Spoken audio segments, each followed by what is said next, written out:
सबसे बड़ा वो ये है कि दोनों में से हम लोगों में ये जैसे लगता है ना कि इनको कुछ वो आ रहा है, मतलब एंगर कुछ भी लग रहा है, तो हम पोलाइट रहते हैं।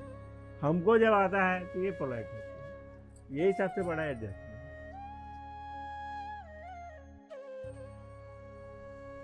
बहुत अच्छा लगता है, सब बच्चे हमारे बहुत अच्छे हैं और लाइफ में उतार चढ़ाव थोड़ा आता रहा है, लेकिन हम लोग अपना समझदारी से अपना आगे बढ़ते गए। हमारे परिवार के सभी बच्चे इतने संस्कारी हैं, उनको कभी कुछ बोलना नहीं पड़ता।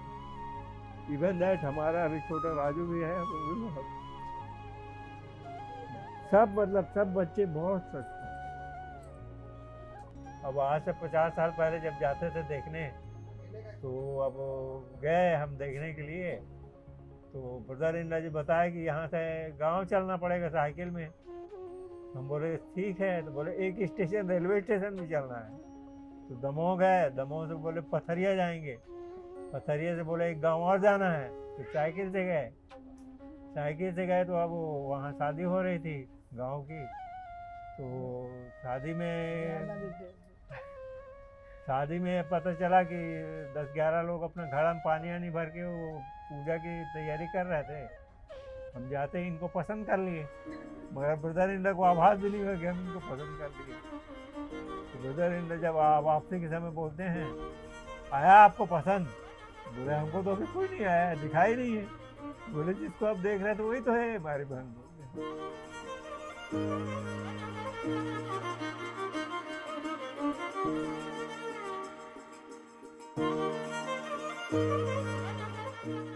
तो वही है कि हम लोग को ज़्यादा डांटती नहीं थी और हम लोग डांटने का मौका भी नहीं देते थे, और कुछ भी चीज़ मम्मी को हम लोग बता के ही करते थे। जैसे कॉलेज भी जाते थे, जल्दी छुट्टी हो जाती थी तो हम लोग पहले घर ही आते थे, फिर मम्मी को बताते थे कि हम लोग कहीं जाना है करके। और पापा भी हम लोग को अच्छे से पूरा करें, और हम लोग को पापा भी बहुत प्यार करें। हम लोग भले ही 3 बेटियां थी, लेकिन हम लोग को कभी ऐसा पापा महसूस नहीं होने दिए कि हम लोग तीनों बेटियां ही हो गई। मम्मी पापा हम लोग की दुनिया है, मेरी दुनिया मम्मी पापा ही हैं। मम्मी पापा कुछ तो हम लोग भी कुछ। I love you mummy papa, बहुत प्यार करते हैं हम लोग मम्मी पापा।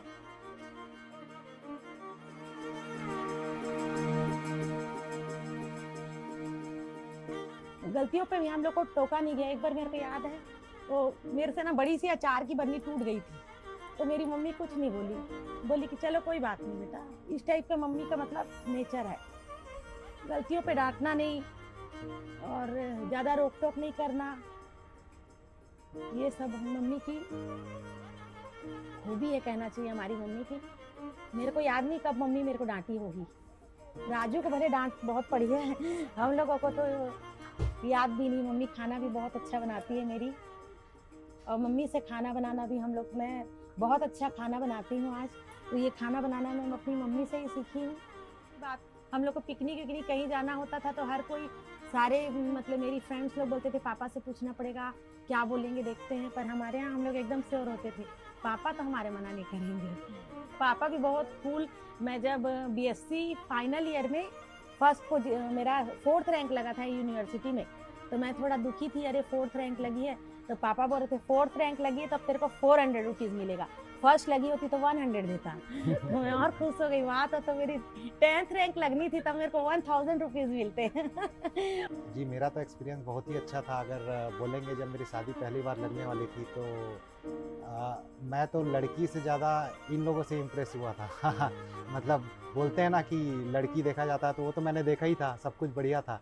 क्योंकि दोनों का नेचर इतना हम्बल और इतना कूल नेचर है कि मतलब इस टाइप की स्थिति कुछ भी आती नहीं है। तो बहुत ही अच्छा अनुभव रहा अभी तक का हमारा इनके साथ में, और यही ईश्वर से प्रार्थना है कि इनका स्वास्थ्य अच्छा रहे और आगे चल के बढ़िया ऐसे ही हम 75वीं और 100वीं सालगिरह मनाएंगे। सबसे पहले तो प्रणाम, और आपको सालगिरह का बहुत बहुत बधाइयाँ। बाकी बात करना चाहूँ मैं नानी के बारे में, तो नानी तो काफ़ी शांत स्वभाव की है। नाना भी असल में शांत स्वभाव के हैं। वो कहते हैं ना ऑपोजिट अट्रैक्ट ईच अदर, पर ऐसा जनरली नहीं होता, यहाँ सेम भी अट्रैक्ट करते हैं। तो नानी नाना उसके बहुत बड़े एग्जाम्पल हैं। और मैं सोचता था नानी नाना का शादी का एल्बम देख के काश मैं भी इनके शादी में होता, पर वो तो हो नहीं पाता। पर आज 50th एनिवर्सरी के रूप में शादी में काफ़ी अच्छा लग रहा है, वो काफ़ी अच्छा मोमेंट लग रहा है नानी नाना की शादी के सालगिरह में। तो बस बाकी नाना बहुत इंस्पायर करते हैं, नाना का ड्रेसिंग सेंस, नाना बहुत हार्ड वर्किंग है और उनका ब्रेन भी काफ़ी साफ है। नानी का तो क्या ही बात करें, खाना बहुत अच्छा बनाती है। हैप्पी 50th एनिवर्सरी नाना नानी। मैं जब भी नानी घर आता था मतलब बहुत अच्छा लगता था, क्योंकि नाना नानी बहुत अच्छे से ट्रीट करते थे, प्लस बहुत ज़्यादा इन्जॉयमेंट होता था। कभी भी रात में आधी रात को हमारा प्लान रहता था तो नाना के साथ उठ के हम किचन पे खाना वाना बनाते थे, देन एंजॉय करते थे। नानी बेसन का लड्डू बनाती थी, बहुत कुछ अच्छे से एंजॉय करते थे हम। तो first of all congratulation so much नानी नाना। और सबसे पहले मेरी नानी तो बहुत ही प्यारी है। मैं अपनी नानी की कुकिंग की बहुत बड़ी फ़ैन हूँ। मेरी नानी बहुत ही टेस्टी खाना बनाती है और नानी की वजह से मैं काफ़ी सब्जियाँ खाना सीखी। और नानी की कई स्पेशल डिशेज़ हैं लाइक बेसन का लड्डू, और नानी सारा खाना बहुत टेस्टी बनाती है। और मेरे नाना तो बहुत ही कूल है, अमिताभ बच्चन जैसे लगते हैं मुझे। और नाना के साथ भी एक बहुत स्पेशल मेमोरी है, लाइक रात को जब हम कजिन्स खेल के सो जाते थे और 2 बजे स्पेशली उठते थे और नाना हमारे लिए लजीज चीला बनाते थे, तो भी एक बहुत अच्छी मेमोरी है उनके साथ। गुड विशेस तो यही रहेगी कि उनका स्वास्थ्य अब और अच्छा रहे, और मैं मनोकामना करता हूँ कि उनके 100वें सालगिरह में भी आऊँ। तेरी मोरनी को मोड़ ले गई, बाकी जो बचा था साली छोड़ ले गई। आई लव यू नाना नानी। एक्चुअली इनका बचपना बहुत कठिन रहा, इनके मदर फादर नहीं रहे, तो ये हमारे घर में आके रहे हैं बचपन से। 13 साल की उम्र में नहीं होगी, 13 साल की उम्र से ये हमारे साथ रहे। और स्टोरी बहुत लंबी है, उतना तो नहीं बता पाऊँगा। मेरे से ये 11 साल बड़े हैं और बहुत ही ब्रिलियंट थे ये पढ़ाई में, बहुत ही ज़्यादा होशियार। इनके मार्क्स को बहुत लंबे समय तक कोई बीट ही नहीं कर पाया, लेकिन अभाव ऐसा था कि ये इजीली डॉक्टर बन पाते, लेकिन अभाव के कारण नहीं बन पाए डॉक्टर। और इनके साथ ये 13 साल की उम्र में हमारे साथ थे, लेकिन मेरे से ये 11 साल बड़े हैं। हम लोग 7 भाई बहन थे और ये 8वें नंबर के थे हमारे यहाँ। मैसेज यही है कि जितना संघर्ष ये किए हैं, इनके बच्चे लोग सब, उनको ऐसा निकले इनके बच्चे कि आज इनको अब कोई प्रॉब्लम नहीं है। क्यों, खुश है ना भैया आप? तो इनके बच्चों ने, इनके जो पुण्य का प्रताप इनके बच्चों को मिल रहा है। और सबसे बड़ा इसमें रोल है हमारी भाभी जी का। हमारी भाभी जी ने तो तप किया है, उसका परिणाम उनके बच्चों को मिल रहा है।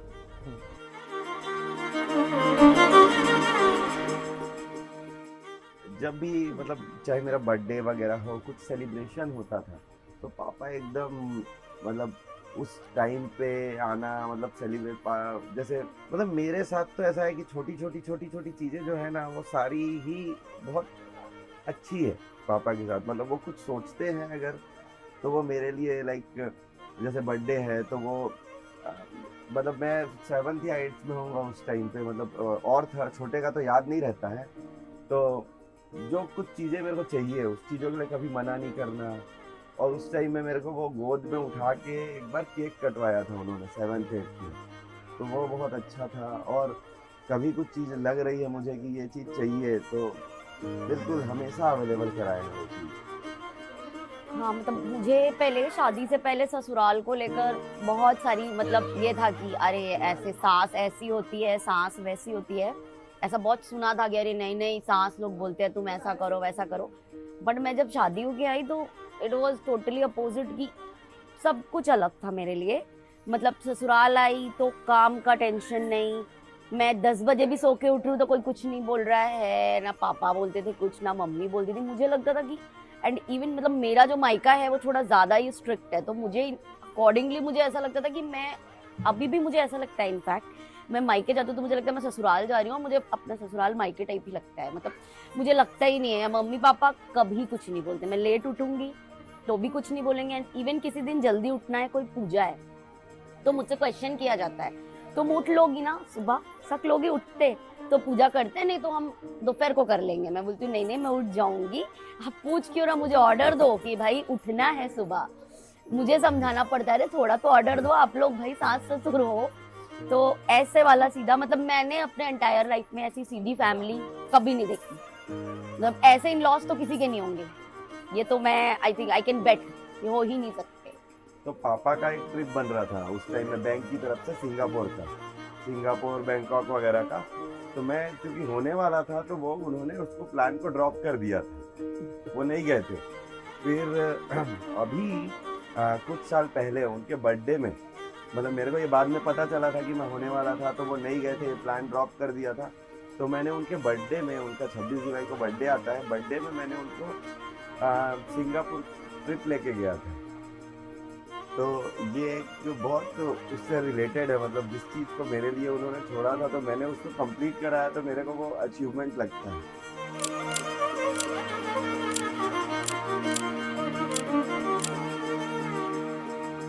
और ये सब बातें इसके साथ जो होती थी, तो इसने बोला कि हमको ऐसा करना चाहिए। तो मेन क्या रहता है कि अपना जो पार्टनर है वो बता रहा है कि नहीं नहीं आपके लिए वो जब वो चीज़ छोड़े थे तो आपको ले जाना चाहिए।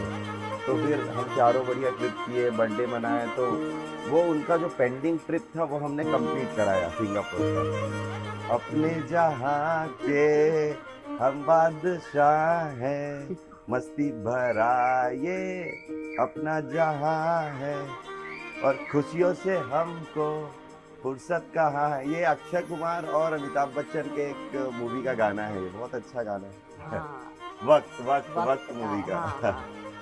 मतलब मम्मी के लिए तो मेरे को एक ही तो याद आता है वो वाला गाना कि वो बड़ा बड़ा मतलब फिल्मी टाइप का है, लेकिन बहुत अच्छा गाना है उसका कि तेरी उंगली पकड़ के चला हूँ, ममता के आंचल से बढ़ा हूँ, माँ वो मेरी माँ।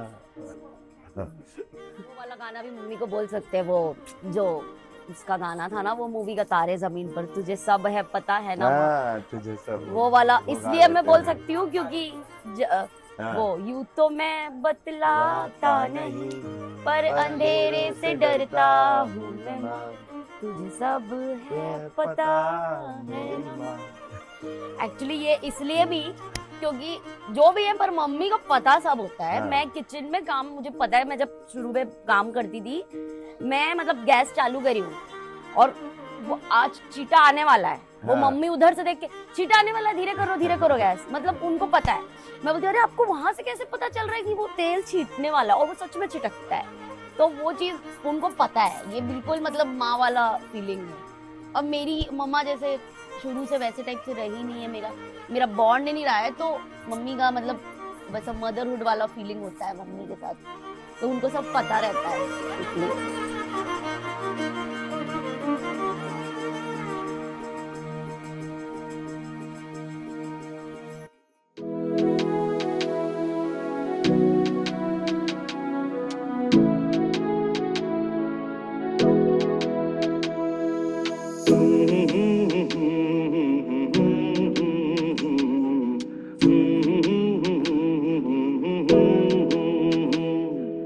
देखा एक ख्वाब तो ये सिलसिले हुए, दूर तक निगाह में है गुल खिले हुए।